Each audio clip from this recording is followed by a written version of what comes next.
আমরা চেষ্টা করেছি আপনাদেরকে আল্লাহর সাথে যোগাযোগ করে দিতে, আল্লাহর পরিচয় করে দিতে এবং আল্লাহকে ধারণকারী ব্যক্তি বানাতে।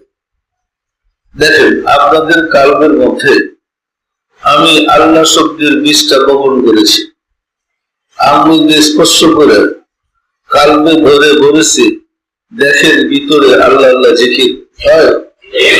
কিসের জিকির বলছি?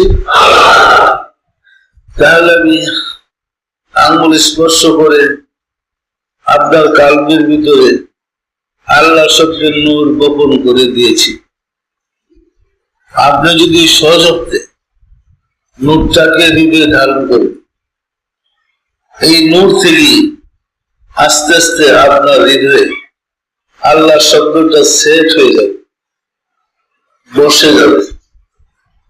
বসে আল্লাহ শব্দের দর্শন করতে করতে কালবের যে 7টা পর্দা আছে, সুদূর, নসর, শামসি, নুরি, কর, মকিন, নফসি, সুদূরের মোকামে গিয়ে কলবে প্রথম স্তরে গিয়ে আল্লাহ শব্দের বীজটা বসতে থাকবে। প্রথম জিকিরটা চালু হলে বুকে একটু ব্যথা হয়, নাকি আপনাদের?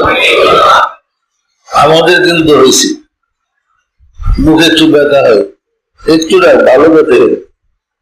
এই ব্যথাটা হচ্ছে পাপ করে যে আমরা কলমে দাগ ফেলে দিয়েছি, এই কৈশা আল্লাহ শব্দের দ্বারা দাগ যে উঠতেছে, দাগ যে মুছতেছে, এই ঘর্ষণের ব্যথা। মোরাকাবা যুদ্ধ করবেন, ঘর্ষণটা আরো বেশি, আরো স্পিরিটের হবে। ওইখানে প্রথম পর্দা ভেদ করে ভিতরে পর্দাতে ঢুকবে আল্লাহ শব্দের বীজটা।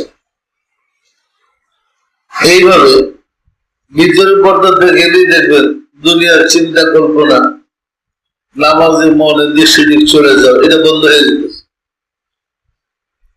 আরো যখন বেশি মোরাকাবা করবেন, ওই বীজটা আরো ভিতরে যাবে। যেতে যেতে শুধু নসর, শামসি, নুরি, খর, মকিন, নফসি থেকে আসে যখন আল্লাহর সুপ্ত নূরের সাথে ঘর্ষণ লাগবে, তখন মেজবাতির পিঠের বারুদের সাথে কাঠির বারুদের ঘর্ষণ লাগবে, যেমন আগুন বেরিয়ে আসে, তখন আল্লাহ শব্দের জাগ্রত নূর আর গোবন্ত নূর একসাথে